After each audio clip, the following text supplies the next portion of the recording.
यवतमाळ राज्यात आगामी विधानसभा निवडणुकीची पडघम वाजायला सुरुवात झाली आहे। यात शरद पवार राष्ट्रवादी गटाकडून आता विधानसभेच्या जागा वाटपाबाबत चर्चा होत असताना महत्त्वाच्या जागांवर दावा ठोकणीही सुरू झाली आहे।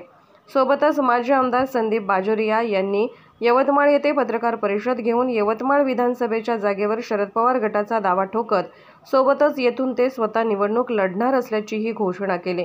यावेळी त्यांनी यवतमाळ येथील आमदार व पालकमंत्र्यांवर आपल्या शैलीतून अप्रत्यक्षपणे पण कडाडून शाब्दिक हल्ला चढवला। सोबतच यवतमाळ जिल्ह्यात 3 विधानसभेच्या 3 जागेंवर राष्ट्रवादी काँग्रेस शरद पवार गटाकडून दावा करण्यात आला असल्याची माहिती दिली। पक्षाचे जिल्ह्याचे नेते माजी आमदार संदीप बाजोरिया यांनी यवतमाळ, उमरखेड व पुसद या 3 विधानसभा मतदारसंघात राष्ट्रवादी काँग्रेस शरद पवार गटाचा दावा असल्याची घोषणा केली। सोबतच ते स्वतः यवतमाळ येथून शरद पवार राष्ट्रवादी गटाकडून आगामी विधानसभा निवडणूक लढणार असल्याची माहिती पत्रकार परिषदेत दिली। यावेळी त्यांनी म्हटले की लोकसभा निवडणुकीत महायुतीचे आजी व माजी मंत्री हे दोघेही जिल्ह्याचे नेते नसतानाही त्यांनी या लोकसभेत तिकीट कुणाला मिळावे यासाठी या मुद्द्याला आपला प्रेस्टिज पॉइंट बनवून स्टँडिंग खासदारचा तिकीट कापलं। त्यामुळेच शिंदे गटाचे उमेदवार राजश्री पाटील यांचा पराभव झाला। हा पराभव या दोन्ही नेते म्हणजेच मदन येरावार व संजय राठोड यांचाच आहे असा आरोप केला। यावेळी माजी आमदार बाजोरिया यांनी अप्रत्यक्षपणे अमृत योजना, पूजा चव्हाण प्रकरण व भूखंड माफियाबद्दल आपले रोखठोक वक्तव्य करीत यवतमाळच्या आमदारांना टक्केवार असल्याची उपमा दिली। सोबतच टक्केवार व संजय उर्फ चव्हाण हे पैसे खाऊन कसे मोठे झाले हे सत्य उघड करण्यासाठी या दोघांची नार्को टेस्ट करण्याची मागणीही त्यांनी केली। आमदार निवडून आल्यानंतर अमृत योजना तात्काळ सुरू करू, शहराचा विकास करून भूखंड माफिया व भ्रष्टाचारांना वठणीवर आणू असे आश्वासन दिले।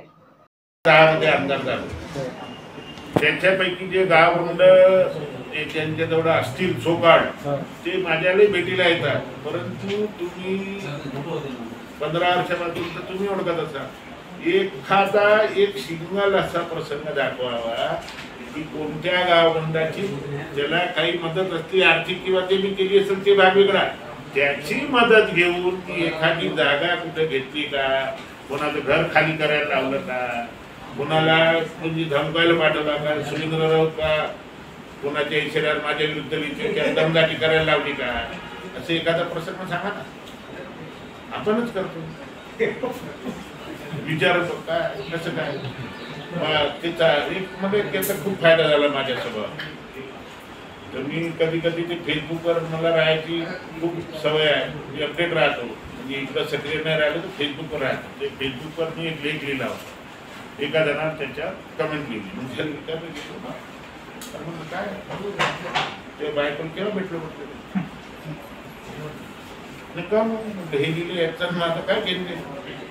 तर मी वाट बघत असतो कोणी लिहावं, आणि माझं तर ओपन चॅलेंज आहे ह्या टक्केवारांना किंवा संजय चव्हाण उर्फ राठोड साहेबांना की केव्हाही आम्हाला सांगू, किती लोकांच्या त्या नार्को टेस्ट करा त्यांचे, की पैसे खाऊनच आपला कसा उदय झालेला आहे संजय राठोड याचा, मुळात कसा उदय झाला, कसे पैसे खाऊन तो मोठा झाला, कसं जातीच्या भरोश्यावर, ज्या जातीच्या भरोश्यावर तो 4 वेळा अंतर झाला, त्याच जातीच्या बाईला त्यानं म्हणजे त्याच्यासोबत दुष्कृत्य केलं, तर लोक माफ करणार नाही।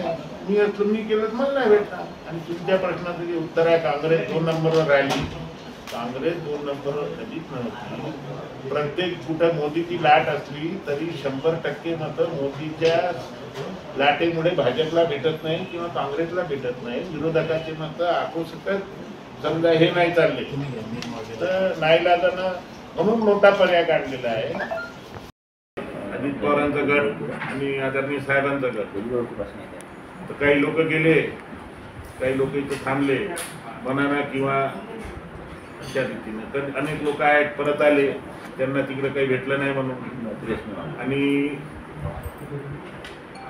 या लोकसभेच्या निवडणुकीत आपल्या विदर्भासहित पूर्ण महाराष्ट्रात महाविकास आघाडीला एक असं गवगवीत भरभरीत यश मिळालेलं आहे। तर परत महाविकास आघाडीच्या अशा पद्धतीत झालेल्या आहेत, त्या अनुषंगाने आम्ही एक जिल्ह्याने असं आता ठरवलेलं आहे की देशभरात जिल्ह्यात सुद्धा महाविकास आघाडी म्हणूनच काम करायचं। आणि यवतमाळची जागा सुद्धा मागितलेली आहे, पुसदची मागितलेली आहे आणि उमरखेडची मागितलेली आहे। दारवा आणि पुसद आमच्या याच्या वाट्यात होती. आता 3 पक्ष आहे, जिथे ज्याचं बलाबल वरचे लोक ठरवतील त्या अनुषंगाने आता तुझं काम त्याविषयी अतिशय चांगली कॅन्डिडेट होती. परंतु ह्या दोन्ही आजी माजी पालकमंत्र्यांमुळेच त्यांचा पराभव झाला, जनतेच्या रोषामुळे झाला. पण त्यांच्या पराभवाला हे दोघंच कारणीभूत आहे, कारण ते सिटिंग खासदाराची तिकीट कापून त्यांनी प्रेस्टिज पॉईंट म्हणूनची तिकीट आणली. जबाबदारी त्यांची आहे. परंतु एक गोष्ट इथे उल्लेखनीय आहे, एवढा महायुतीला विरोध असूनही, एवढे सगळे समीकरण असूनही त्या उमेदवाराला 5 लाख मतं भेटले 15 दिवसात. हे सुद्धा तुम्ही लक्षात घ्या. उमेदवारामध्ये काही दोष नव्हता. ते सीट पडली ते आजी माजी पालकमंत्र्यांमुळेच पडली आणि त्यांचं जे आम्ही दगडालाही उभा करू तो निवडून आणू, हे जिल्ह्याचे नेते नाही आहे. दोघही जण मतनिरार्थाचा विषय नाही, त्यांना पूर्ण महाराष्ट्रात भाजपला पराभूत करण्याचा संघर्ष पाडला होता. हे आपले तिन्ही क्लस्टर तर पाडलेच, सोलापूरला जाऊन पाडून आला. अजून एखाद्या जबाबदारी दिली असती तिथेही पाडून आला असता.